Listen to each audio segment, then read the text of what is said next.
if we're anatomically modern, if we've got all the modern kit, if we've got the same brains, we've got the same neurology, everything is there, why do we wait more than 300,000 years to establish something recognizable as a human civilization? Why did we wait so long? We got all the kit. There's evidence that our ancestors were aware of agriculture, just chose not to use it much, much, much earlier than that.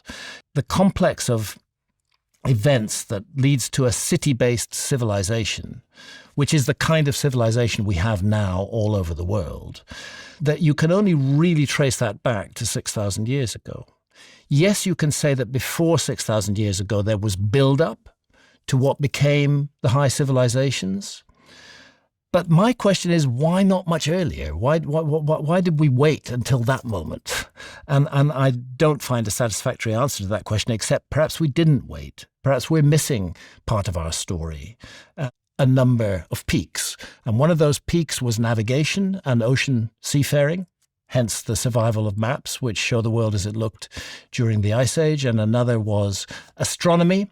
And another really important breakthrough evidenced by the ancient maps, particularly a category of maps called the Portolanos, is accurate relative longitudes. This is the Orontius Phineus map. It shows Antarctica right there. This is interesting because this map was drawn in 1531. The problem is that our civilization didn't discover Antarctica until 1820. So its appearance on a map drawn in 1521, particularly when we know that the map was based on older source maps, and the map maker tells us in his own legend that he has uncovered material previously hidden in darkness.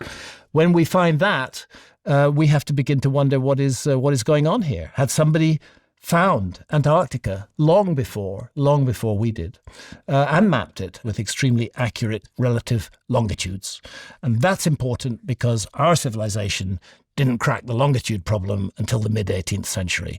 What that meant was that if you're on a vessel sailing west or east, you might be 300 miles closer to a coastline than you think you are. And suddenly you're on it in the night and you're dead. Once you've got longitude work out, you know exactly where you are. We didn't get that until 1750s, 1760s, thereabouts with Harrison's chronometer. So finding good longitudes on very ancient maps is another puzzle that I don't think archaeology solved.